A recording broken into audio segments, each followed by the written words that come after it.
Welcome back. Hey, it's a Woman Wednesday edition of Liquid Lunch. So much stuff is happening. Breaking news, Woman Wednesday, Robert Mueller's testifying down in Washington, and the Dow Jones is down a little bit today, down about $1.30.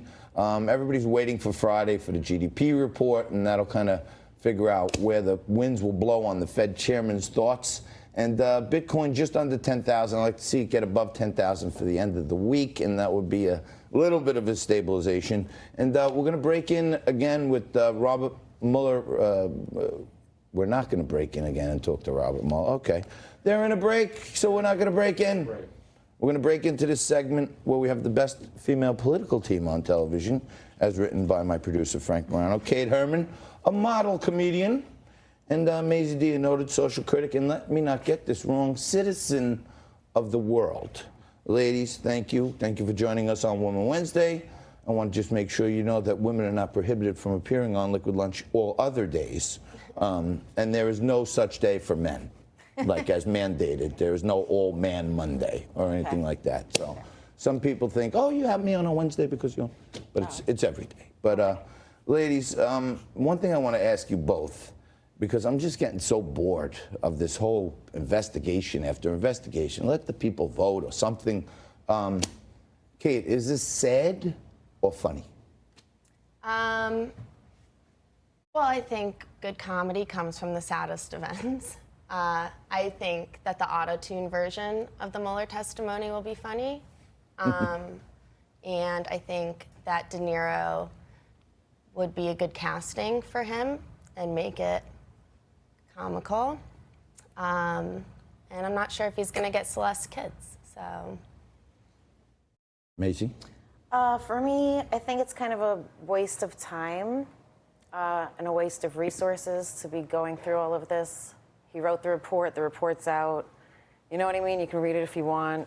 So he's not going to be saying anything different than what's in the report. Well, I don't mind doing the movie version, like, all right, hey, let everyone hear it, okay? Well, a lot of people are not, you know, political nerds. I mean, I probably read, I didn't really care about the obstruction stuff. I probably read 150 pages of it. A lot of them were and I'm redacted. Yeah, I'm saying, I'm a wonk. It's not 150. If it says obstruction of justice in that report? I care if it says obstruction of justice because I have to care. It exists. But if I go into something saying, well, I know I can never charge this guy, then I think, you know, long history of the justice system is to not hang it out in the public square and say, well, if I were going to indict him, I would have because of this. That kind of I think that they're saying moves that the public discourse. That they can't indict a sitting president, right? That's like the whole Right, you have to impeach, right? You impeach first, and then you can indict. We're going to take the show up one more notch as Liz Harrington joins us by Skype on a Woman Wednesday. Is no better person than the spokesperson for the Republican National Committee. Hi, Liz. Thanks for joining us today. Hey, thanks for having me. Kate Herman and Mazie D are here with us, and we were just talking about the point of, is this stuff sad, or is it actually just funny how they want to keep dragging it out? Well, it would be funny if it didn't cost the American people over $35 million for this charade, and now the Democrats are continuing to waste our time and resources on trying to bring this report to life. But there's nothing new here. And the only new information that could be gleaned from Robert Mueller testifying, he's not answering questions about. He claims he doesn't know what Fusion GPS was. It's in his report.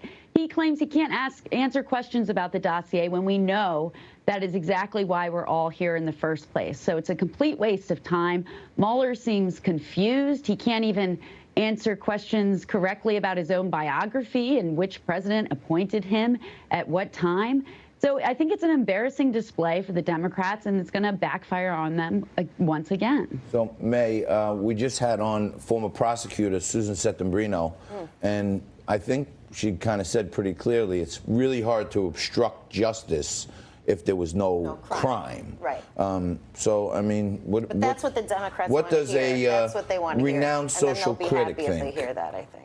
You think I think the Democrats want to hear the words obstruction of justice. That's what they want. They're trying so hard to hear it. And Kate, it's like, what do you come on. think? I do think that a better use of time would be to get like Morgan Freeman and Julia Roberts or somebody to like read the entire book out loud. He already did that. They already got actors to read it out, and it didn't work either. So Yeah, I missed that. So yeah, Liz, it seems like a real circus down there in Washington. Now they're going to drag Robert Mueller. This is his 89th time, the most appearances ever, and his duties as prosecutor are done. He doesn't use the term rising to the level of impeachable. So is this really just kabuki theater? Yeah, and it is done. The collusion hoax is over, and someone should call PETA because the Democrats are beating this dead collusion horse to death over and over and over again. But what's not done is what Attorney General Barr is investigating, what the U.S. Attorney in Connecticut is investigating, is how this whole sham got started in the first place. And the fact remains that Hillary Clinton paid for, DNC paid for, Russian dossier based off Russian sources. Disinformation was used by the Obama administration to spy on the Trump campaign. That's where the unanswered questions remain, and Robert Mueller is refusing to answer them. I think Robert Mueller said that he wasn't going to comment on that because there are ongoing investigations, so I guess we'll hear about all that. Kate, are we beating the proverbial horse? I guess so. I mean, in terms of like that we're not going to get, that Mueller's not going to say anything more than like it's in the report, and like, you know, I don't know, I can't answer that to an extent. Total waste of time. So it's, you think it is a waste of time? What many I people. want to know if there's a P tape, the Russian P tape. What's the P tape? The From P the dossier. tape. Oh, from the dossier. You want that someone to I'm just leak curious if that's the P tape. If that's It's not really my style of Yeah, I mean, I don't even know if that rises to the level of impeachable. I mean. Oh no, me neither. I just want to know. I'm just curious. Hey, but I think it might have something to do with him sucking Putin's dick so hard. Whoa! I don't think he's doing anything. Well, they did ask over the top. They did ask Mueller if they thought that Russia would feel that they would benefit from one candidate over another. That's true, but I think that was obvious from the beginning. Well, yeah, you know what I'm saying? Like, all right, fine. Clinton's Foreign governments throughout history have backed one candidate or the other because they thought they would have a little more sway with the candidate. I get it, but the key words to me were not one American citizen, including the president, colluded or coordinated or conspired with the Russian government. So when you start investigating the guy because he tried to break up an investigation that he knew he wasn't guilty of, I don't know. I feel like that's our government's supposed to be doing better things than that for us. I want to thank you, Mazie, thank you. for that unbelievable characterization of the relationship between the president and Vladimir Putin. My pleasure. And Kate, I want to thank you for once again being a model comedian. Oh, hey, thanks. My pleasure. Women Wednesday is really on fire. I hope the Mueller thing doesn't even come back from their lunch break. But I can tell you this: you stay right there.